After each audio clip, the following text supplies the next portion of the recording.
We have one final question.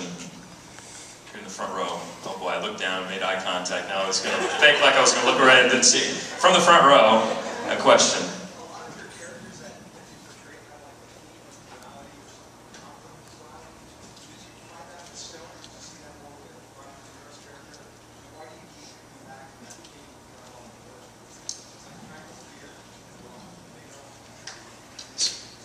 Did folks in the back hear that? No, so going back to the concept of duality in his characters over the years, is there a reason why? Is it happenstance or something you go towards? I've had people observe that.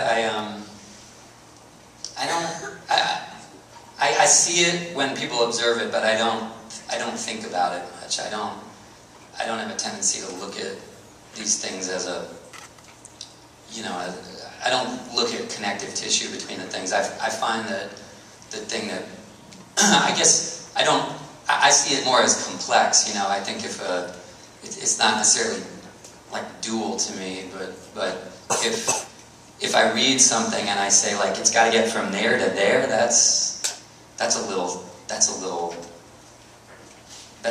interesting or challenging or if it seems very difficult to me to make it credible, then that seems like a good challenge. But I think I relate to it more just as an issue of finding things that are complicated, and I like working with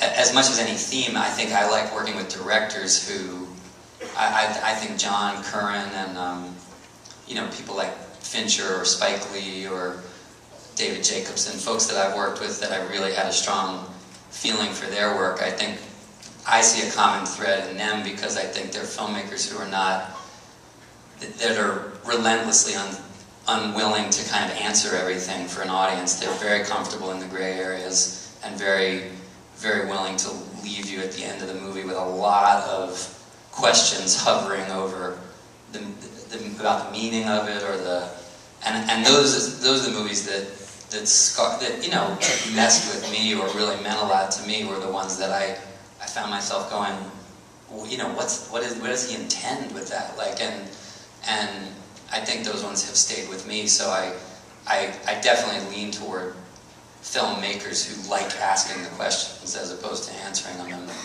and I definitely thought John was after that with this.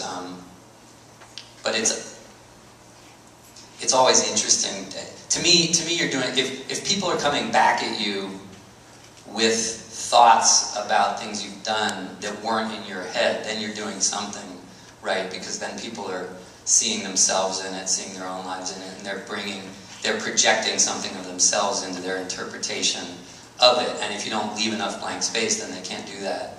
And I think when I hear people's different ideas about what they see in an individual thing or a whole string of films, I love that, because half the time I haven't thought of it myself. And the best one I've ever gotten was I went to the Shanghai Film Festival, and they were running a series of films, and I saw that there was a banner under it. They said, I saw my name, but then they had something in Chinese, and I said, so what does that mean? And they said, oh, that's the name of the film series. That's the theme of your films. I said, really? Like, what? what does it say? And they said, it says, the search for the spiritual centering the new youth generation. I thought that was so awesome. I wrote it down, and I think I've got it like on my computer desktop. Yeah. So I think that's as good a definition as that. I'll take that. That's all right. Well, on that note, ladies and gentlemen, I think we're going to shut her down. But thank you very much for being part of the movie series.